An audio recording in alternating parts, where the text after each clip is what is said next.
Hello student, ಈ ವಿಡಿಯೋದಲ್ಲಿ ನಾವು ನಿಮ್ಮ BCom second semester SCP syllabus ನ ಇಂಗ್ಲಿಷ್ ವಿಷಯದಲ್ಲಿ ಬರುವಂತಹ ಎರಡನೇ lesson the death of a government clerk, ಒಬ್ಬ ಗವರ್ಮೆಂಟ್ ಕ್ಲರ್ಕ್ ನ ಸಾವು, ಇದಕ್ಕೆ ಸಂಬಂಧಪಟ್ಟಂತೆ 10 ಮಾರ್ಕ್ಸ್ ಗೆ ಕೇಳುವಂತಹ ಪ್ರಶ್ನೆಗಳಿಗೆ ಯಾವ ರೀತಿ ಉತ್ತರವನ್ನ ಬರಿಬೇಕು ಅನ್ನೋದ್ರ ಬಗ್ಗೆ ಡಿಸ್ಕಷನ್ ಮಾಡೋಣ. ಮೊದಲಿಗೆ ಕೆಲವೊಂದಿಷ್ಟು ಎಕ್ಸಾಂಪಲ್ ಕ್ವಶನ್ಸ್ ಬಗ್ಗೆ ಡಿಸ್ಕಷನ್ ಮಾಡೋಣ. First question, analyse how social status and self-perception shape Chebikov actions in the story. How does Chebikov fear of judgment contributed to his tragic end? Explain how Chebikov uses irony in misunderstanding of the general. What do Chebikov respected apologies reveal about his inner conflict? What does the story suggest about the social conventions and etiquette? So these are the important questions. We will discuss the answers now. So ಆನ್ಸರ್ಗೆ ಏನು ಮಾಡಬೇಕು, 4 ಭಾಗದಲ್ಲಿ ನೀವು ಆನ್ಸರ್ನ ಬರೀಬೇಕಾಗುತ್ತೆ. ಮೊದಲೇ ಭಾಗ ಲೇಖಕರ ಪರಿಚಯವನ್ನ ಮಾಡಬೇಕಾಗುತ್ತೆ. So first ಲೇಖಕರ ಪರಿಚಯ. ಆಂಟೋನ್ Pavlov Chebikov was a Russian playwright and a short story writer. So ಈ ಚೆಬಿಕೋವ್ ಏನಿದ್ದಾರೆ, ಇವರು ಒಬ್ಬ ರಷ್ಯಾ ದೇಶದ ಬರಹಗಾರ, ಅದು ಪ್ಲೇ ನಾಟಕ ಬರಹಗಾರ, ಶಾರ್ಟ್ ಸ್ಟೋರಿ ಸಣ್ಣ ಕಥೆಗಳ ಬರಹಗಾರ. His writings focus on human behavior, revealing hidden motives. ಯಾವಾಗಲೂ ಇವರ ಬರವಣಿಗೆಗಳು ಮನುಷ್ಯನ ಹಾವಭಾವಗಳಿಗೆ ಸಂಬಂಧಿಸಿದೆ ಹಾಗೂ ಮನುಷ್ಯನಲ್ಲಿರುವಂತಹ ಅಂತರಾಳದಲ್ಲಿರುವಂತಹ ಕೆಲವೊಂದಿಷ್ಟು ಗುಣಗಳನ್ನ ಇವರು ಫೋಕಸ್ ಆಗಿ ಮಾಡಿಕೊಂಡು ಬರೆದಿದ್ದಾರೆ. His famous works are Chekogan, The Man in a Case, Gooseberries, About Love, 3 Sisters, the cherry orchid. So ಇವಿಷ್ಟು ಅವರು ಬರೆದಿರುವಂತಹ ಪ್ರಮುಖ ಕೃತಿಗಳು ಅಥವಾ ಪ್ರಸಿದ್ಧ ಕೃತಿಗಳು. ಇದಿಷ್ಟು ಕವಿಯ ಬಗ್ಗೆ ಶಾರ್ಟ್ ಇಂಟ್ರೊಡಕ್ಷನ್. ಇನ್ನು ನಾವು ಲೆಸನ್ ನ ಬೇಸಿಕ್ ಇಂಟ್ರೊಡಕ್ಷನ್ ಮಾಡಬೇಕಾಗತ್ತೆ. ಮೊದಲಿಗೆ ಆಕ್ಸಿಡೆಂಟ್ ಸೀನ್ ಬಗ್ಗೆ ಬರೀಬೇಕು. The story is about a government clerk attends an opera performance. There he sneezes accidentally on a man sitting in front of him. ಈ ಕಥೆಯು ಒಬ್ಬ ಗವರ್ಮೆಂಟ್ ಕ್ಲರ್ಕ್ ಗೆ ಸಂಬಂಧಿಸಿದೆ. ಆತ ಒಪೆರಾದ ಒಂದು ದೃಶ್ಯವನ್ನ ನೋಡ್ತಾ ಇರ್ತಾನೆ. ಆಗ ಅಕಸ್ಮಾತ್ ಆಗಿ ಆತ ಒಬ್ಬ ವ್ಯಕ್ತಿಯ ಮೇಲೆ ಸೀನ್ತಾನೆ. He was general of government. He think has caused offensive, tries to apologize. The general who works in a different department seems indifferent to the incident, but Chebikov is consumed by anxiety and insists on apologizing. It made a fear of it. He offended the general, drives him to visit his place. ಏನು scene ತರಲ್ಲ, ಆ ವ್ಯಕ್ತಿ ಒಬ್ಬ government ನಲ್ಲಿರುವಂತಹ ಉನ್ನತ ಅಧಿಕಾರಿ ಆಗಿರ್ತಾನೆ, commissioner ಆಗಿರ್ತಾನೆ, general ಆಗಿರ್ತಾನೆ.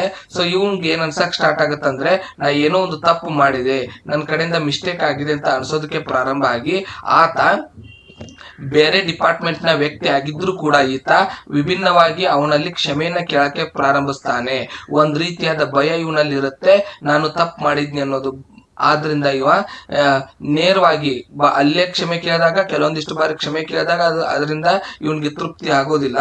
ನೆಕ್ಸ್ಟ್ ಟೈಮ್ ಏನ್ ಮಾಡ್ತಾನೆ, ನೇರವಾಗಿ ಭೇಟಿಯಾಗಿ ಕ್ಷಮೆ ಕೇಳೋದಕ್ಕೆ ಪ್ರಯತ್ನ ಮಾಡ್ತಾನೆ. The general dismiss him rudely. This final rejection reconcile the situation in a state of horror and confusion. Chikovik dies soon after highlighting the tragic demise. So ಯಾವಾಗ ಇವನು ಮೇಲಾಧಿಕಾರಿಗೆ ನಿರಂತರವಾಗಿ ಕ್ಷಮೆಯನ್ನ ಕೇಳ್ತಾನೆ, ಇದರಿಂದಾಗಿ ಈ ಮುಖ್ಯಸ್ಥನಿಗೆ ಒಂದು ರೀತಿಯಾದ ಬೇಜಾರು ಉಂಟಾಗುತ್ತೆ. ಆತ ಇವನನ್ನ ಹೊರಗೆ ಹಾಕ್ತಾನೆ. ಈ ರಿಜೆಕ್ಷನ್ ಇಂದಾಗಿ ಇವನು ಮನಸ್ಸಿನಲ್ಲಿನೇ ಭ್ರಮೆಗೊಳಗಾಗಿ, ದುಃಖಕ್ಕೊಳಗಾಗಿ ಸತ್ತು ಹೋಗ್ತಾನೆ. ಇದೇ ಈ ಸ್ಟೋರಿಯ ಮೇನ್ ಥೀಮ್. ಸೊ ಇದನ್ನ ನೀವು ಶಾರ್ಟ್ ಆಗಿ ಈ ರೀತಿಯಾಗಿ ಇಂಟ್ರೊಡಕ್ಷನ್ ಮಾಡಬೇಕು. ಈಗ explanation. The story begins with government clerk named Chebikov. So ಈ ಸ್ಟೋರಿ ಸ್ಟಾರ್ಟ್ ಆಗೋದು ಚೆವಿಕೋವ್ ಅನ್ನುವಂತ ಒಬ್ಬ ಸರ್ಕಾರಿ ಕ್ಲರ್ಕ್ ನಿಂದ. He watching an opera performance in the theatre. ಆ ವ್ಯಕ್ತಿ ಅಂದ್ರೆ ಕ್ಲರ್ಕ್ ಏನಿದ್ದಾನೆ ಚೆವಿಕೋವ್, ಈತ ಥಿಯೇಟರ್ ನಲ್ಲಿ ಒಂದು ಒಪೆರಾ ಪರ್ಫಾರ್ಮೆನ್ಸ್ ನ ನೋಡ್ತಾ ಇರ್ತಾನೆ. He is enjoying the show but suddenly he starts sneezing. ಇವನು ಆ ಶೋನ ಎಂಜಾಯ್ ಮಾಡ್ತಿರುವಂತ ಸಮಯದಲ್ಲಿ ಅಕಸ್ಮಾತ್ ಆಗಿ ಸೀನೋದಿಕ್ಕೆ ಪ್ರಾರಂಭಿಸ್ತಾನೆ. And wipes his face with a handkerchief. ತನ್ನ ಮುಖವನ್ನ ಒಂದು ಕರ್ಚಿಪ್ ನಿಂದ ಒರೆಸ್ಕೋತಾನೆ. And looks around the theatre. ಸುತ್ತಲೂ ನೋಡ್ತಾನೆ to see whether he was disturbed any one.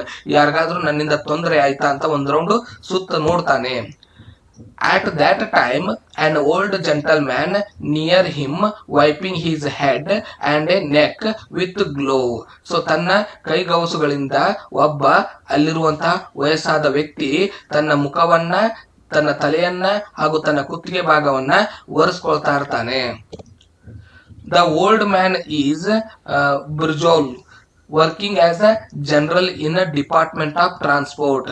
So ಆ ಮೇಲಾಧಿಕಾರಿ ಏನಿದ್ದಾನೆ ಅವನು ಟ್ರಾನ್ಸ್ಪೋರ್ಟ್ ಸಾರಿಗೆ ಇಲಾಖೆಯಲ್ಲಿ ಒಬ್ಬ ಕಮಿಷನರ್, ಮುಖ್ಯಸ್ಥ, ಜನರಲ್ ಆಗಿ ಕೆಲಸ ಮಾಡ್ತಿರ್ತಾನೆ. The general is a high government official and he horrified to realise his devastating social blunder. So ಆ ವ್ಯಕ್ತಿ ಒಬ್ಬ ದೊಡ್ಡ ಮೇಲಾಧಿಕಾರಿಯಾಗಿದ್ದಾನೆ. ತಾನು ಮಾಡಿದಿರುವಂತಹ ಈ ಸೀನಿದ್ರಿಂದ ಈತನಿಗೆ ತೊಂದರೆ ಆಯ್ತು, ದೊಡ್ಡ ನಾನು ತಪ್ಪನ್ನು ಮಾಡಿದೆ ಅಂತ ಆತ ಊಹೆ ಮಾಡ್ಕೊಂತಾನೆ. He is not from same department but he is important man, so he decides to apology. ಅವನಿಗೆ ಗೊತ್ತು, ಈತ ತನ್ನ ಅಂದ್ರೆ ಚೆವಿಕೋಗೆ, ಈ ಸೀನಿದಂತ ವ್ಯಕ್ತಿ ಚೆವಿಕೋಗೆ ಗೊತ್ತು, ನಾನು ಯಾರು ಮುಖ್ಯಸ್ಥನ ಮೇಲೆ ಸೀನಿದ್ದೇನೆ ಆತ ನಮ್ಮ ಡಿಪಾರ್ಟ್ಮೆಂಟ್ ಗೆ ಸಂಬಂಧಪಟ್ಟಿಲ್ಲ, ಆದ್ರೂ ಕೂಡ ಆತ ದೊಡ್ಡ ಹುದ್ದೆಯಲ್ಲಿ ಇರೋದ್ರಿಂದ ಅವನಿಗೆ ಕ್ಷಮೆ ಕೇಳೋದು ಒಳ್ಳೇದು ಅಂತ ನಿರ್ಧಾರ ಮಾಡ್ತಾನೆ. Then he apologises with greetings. Old gentleman replies with never mind and asks he left alone so he can enjoy opera. So ಈತ ಕ್ಷಮೆ ಕೇಳ್ತಾನೆ, ಅದಕ್ಕೆ ಜನರಲ್ ರಿಪ್ಲೈ ಮಾಡ್ತಾನೆ, ಏನು ಪರವಾಗಿಲ್ಲ, ನನ್ನ ಪಾಡಿಗೆ ನನ್ನನ್ನ ಒಪೇರಾ ನೋಡೋದಕ್ಕೆ ಬಿಟ್ಟು ಬಿಡು ಅಂತ ಹೇಳ್ತಾನೆ. But Chervyakov feels need for further explanation. The general finds this annoying and tells to forget about it. So ಆದ್ರೂ ಕೂಡ ಚೆವಿಕೋಗೆ ಅದು ಸಮಾಧಾನ ತರೋದಿಲ್ಲ. ಆತ ಎಕ್ಸ್ಪ್ಲೇನ್ ಮಾಡೋದಕ್ಕೆ ಪ್ರಯತ್ನ ಮಾಡ್ತಾನೆ, ಆದ್ರೆ ಜನರಲ್ ಏನ್ ಮಾಡ್ತಾನೆ, ಇದಕ್ಕೆ ಈ ವಿಷಯವನ್ನ ಇಲ್ಲಿಗೆ ಮರ್ತು ಬಿಡು ಅಂತ ಹೇಳಿ ಇವನನ್ನ ತಿಳಿಸ್ತಾನೆ. ಇನಿಷಿಯಲಿ ಎಂಬಾರ್ಸ್ಮೆಂಟ್. ಸೊ ಯಾವ ರೀತಿ ಆತನಿಗೆ ಎಂಬಾರ್ಸ್ಮೆಂಟ್ ಆಗುತ್ತೆ ಅಂದ್ರೆ ಜನರಲ್ಗೆ, ಮೇಲಾಧಿಕಾರಿಗೆ. Chervyakov is embarrassed but he is not able to enjoy the performance. He feels uneasy to try to apologise again. ಚೆವಿಕೋವ್ಗೆ ಇದು ಒಂದು ರೀತಿ ಎಂಬಾರ್ಸ್ಮೆಂಟ್ ಅನ್ಸುತ್ತೆ, ಈತ ಕ್ಷಮಿಸಿಲ್ಲ ನನ್ನ ಅಂತ ಒಂದು ರೀತಿಯಾದ ಮನಸ್ಸಿನಲ್ಲಿ ಸ್ಥಿತಿ ಉಂಟಾಗುತ್ತೆ. ಆಗ ಇವ ಮತ್ತೊಮ್ಮೆ ಪ್ರಯತ್ನ ಮಾಡ್ತಾನೆ ಕ್ಷಮೆ ಕೇಳೋದಕ್ಕೆ, ಮತ್ತು ಆ ಒಪೇರಾನ ಮೊದಲು ಏನು ಎಂಜಾಯ್ ಮಾಡ್ತಿದ್ದ ಆ ಎಂಜಾಯ್ಮೆಂಟ್ ಅವನಲ್ಲೀಗ ಇಲ್ಲ. Old gentleman says he already forgotten about it and he looks impatient. ಈಗ ಮೇಲಾಧಿಕಾರಿಗೆ 3ನೇ ಬಾರಿ ಕ್ಷಮೆ ಕೇಳಿದಾಗ ಆತನು ಹೇಳ್ತಾನೆ, ನಾನು ಆಲ್ರೆಡಿ ಇದನ್ನ ಮರೆತು ಬಿಟ್ಟಿದ್ದೇನೆ. ಮತ್ತು ಆತ ಹೇಳುವಾಗ ಒಂದ್ ರೀತಿ ಮುಖದಲ್ಲಿ ಆತನ expression ಅಸಮಾಧಾನಕರವಾಗಿರುತ್ತೆ. After Chevikov coming home tells his wife everything, first she frightened about it, then knowing different department, she does not find matter so serious. So ಯಾವಾಗ ಚೆವಿಕೋ ಮನೆಗೆ ಬಂದು ತನ್ನ ಹೆಂಡತಿಗೆ ಎಲ್ಲ ವಿಷಯವನ್ನ ತಿಳಿಸ್ತಾನೆ, ಮೊದಲು ಅವಳು ಕೂಡ ಒಂದ್ ರೀತಿಯಾದಂತಹ ಭಯವನ್ನ ಪಡ್ತಾಳೆ. ಯಾವಾಗ ಅವನು ಬೇರೆ ಡಿಪಾರ್ಟ್ಮೆಂಟ್ ನ ವ್ಯಕ್ತಿ ಅಂತ ಗೊತ್ತಾಗತ್ತೆ, ಅವನು ಬೇರೆ ಇಲಾಖೆ ಮುಖ್ಯಸ್ಥ ಅಂತ ಗೊತ್ತಾಗತ್ತೆ, ಆಗ ಅವಳು ಸಮಾಧಾನಗೊಂಡು ಈ ವಿಷಯವನ್ನ ಅಷ್ಟು ಸೀರಿಯಸ್ ಆಗಿ ತೆಗೆದುಕೊಳ್ಳುವುದಿಲ್ಲ. ಅದಷ್ಟೇ ಅಲ್ಲದೆ she encourages her husband to visit the general and apologise more formally. So ನೀನು ನೇರವಾಗಿ ಆ ಮುಖ್ಯಸ್ಥನ ಮೇಲಾಧಿಕಾರಿಯ ಮನೆಗೆ ಅಥವಾ ಅವನ ಕಡೆಗೇನೆ ಹೋಗಿ ನೀನು ಕ್ಷಮೆಯನ್ನ ಕೇಳು ಅಂತ ಅವಳು ಎನ್ಕರೇಜ್ ಮಾಡ್ತಾಳೆ. The next day he put a new uniform and gets hair cut and goes to the old gentleman to explain him. So ಮರುದಿನ ಏನ್ ಮಾಡ್ತಾನೆ, ಇವನು ಹೊಸ ಯೂನಿಫಾರ್ಮ್ ಹಾಕಿಕೊಂಡು, ಹೊಸ ಸಮವಸ್ತ್ರವನ್ನು ಹಾಕಿಕೊಂಡು, ಹೇರ್ ಕಟ್ ಮಾಡಿಸ್ಕೊಂಡು ಜೆಂಟಲ್ಮ್ಯಾನ್ ಕಡೆ ಅಂದ್ರೆ ಈ ಜನರಲ್ ಕಡೆ ಹೋಗೋದಕ್ಕೆ ಸಿದ್ಧನಾಗ್ತಾನೆ. When he arrives, he sees a number of petitioner and the general himself who is interviewing them. So ಯಾವಾಗ ಮುಖ್ಯಸ್ಥನ ಮೇಲಾಧಿಕಾರಿ ಕಡೆಗೆ ಇವನು ಹೋಗ್ತಾನೆ, ಆ ಕಚೇರಿಯಲ್ಲಿ ಬಹಳಷ್ಟು ಜನರೊಂದಿಗೆ ಮೇಲಾಧಿಕಾರಿಯು ಚರ್ಚೆಯನ್ನ ಮಾಡ್ತಾ ಇದ್ದಾನೆ, ಅವರ ಸಮಸ್ಯೆಗಳನ್ನ ಕೇಳ್ತಾ ಇದ್ದಾನೆ, ಅವುಗಳಿಗೆ ಪರಿಹಾರವನ್ನು ಹೇಳ್ತಾ ಇದ್ದಾನೆ. After several petitioners are completed, Chevikov asks sorry for yesterday dreadful breach of manner. The general ignores and continues with visitors. ಸ್ವಲ್ಪ ವಿಸಿಟರ್ಸ್ ಮುಗಿದ ನಂತರ, ಬಹಳಷ್ಟು ಜನ ವಿಸಿಟರ್ಸ್ ಮುಗಿದ ನಂತರ ಚೆವಿಕೋವ್ ಹೋಗಿ ತಾನು ಹಿಂದಿನ ದಿನ ನಡೆದಂತಹ ತನ್ನ ತಪ್ಪು ಭಾವನೆ ಹ್ಯಾಬಿಟ್ ನಿಂದ ಕ್ಷಮೆಯನ್ನ ಕೇಳ್ತಾನೆ. ಸೊ ಇದಕ್ಕೆ ಜನರಲ್ ಯಾವುದೇ ರೀತಿಯಾದಂತಹ ರೆಸ್ಪಾನ್ಸ್ ನ ಮಾಡ್ದೇನೆ ವಿಸಿಟರ್ಸ್ ಕಡೆ ಬಂದಂತಹ ತನ್ನನ್ನು ಭೇಟಿಯಾಗಲು ಬಂದಂತಹ ಜನರ ಕಡೆ ಗಮನವನ್ನ ಕೊಡ್ತಾನೆ. Chervyakov thinks general is more angry. ಈಗ ಚೆವಿಕೋವ್ಗೆ ಏನ್ ಅನ್ಸೋದಕ್ಕೆ ಪ್ರಾರಂಭ ಆಗುತ್ತೆ, ಈತ ಇನ್ನೂ ಹೆಚ್ಚು ಸಿಟ್ಟಾಗಿದ್ದಾನೆ. So he is not replying properly, ಆದ್ರಿಂದ ನನಗೆ ಸರಿಯಾಗಿ ಇವನು ರಿಪ್ಲೈ ಮಾಡ್ತಾ ಇಲ್ಲ. So he waits till all visitors end.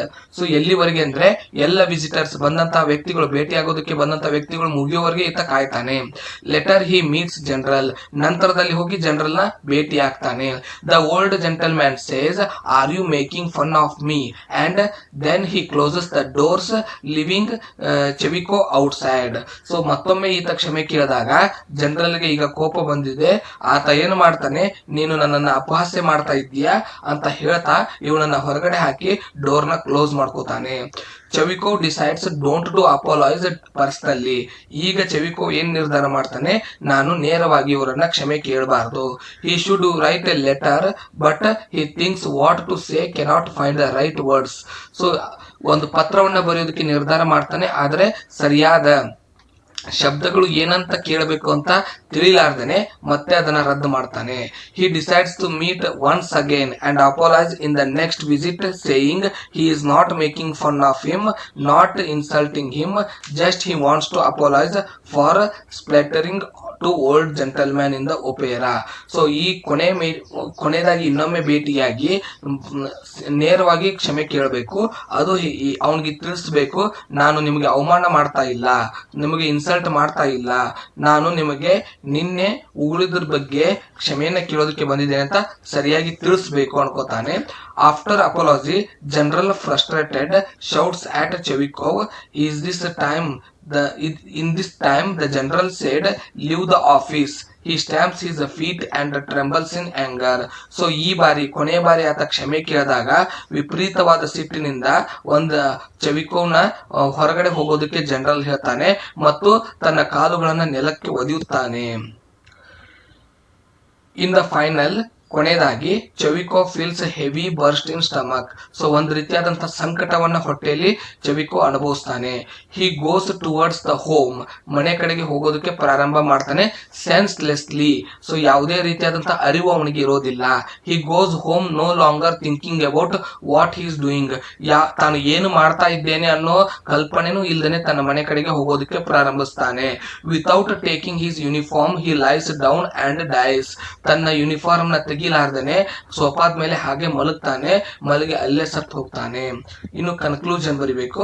The story describes us that sometimes over thinking can harm our body. ಈ ಸ್ಟೋರಿ ನಮ್ಗೆ ಏನ್ ತಿಳಿಸುತ್ತಂದ್ರೆ, ಕೆಲವೊಂದು ಬಾರಿ ನಾವು ಓವರ್ ಥಿಂಕ್ ಮಾಡೋದು ನಮ್ಮ ದೇಹಕ್ಕೆ ಹಾನಿಯನ್ನು ಉಂಟು ಮಾಡುತ್ತದೆ. ಮೈಂಡ್ ನಮ್ಮ ಮಿದುಳಿಗೂ ಕೂಡ ತೊಂದರೆಯನ್ನು ಉಂಟು ಮಾಡುತ್ತದೆ. ಸೊ ನಮ್ಮ ಆತ್ಮಕ್ಕೂ ಕೂಡ ತೊಂದರೆಯನ್ನು ಮಾಡುತ್ತದೆ.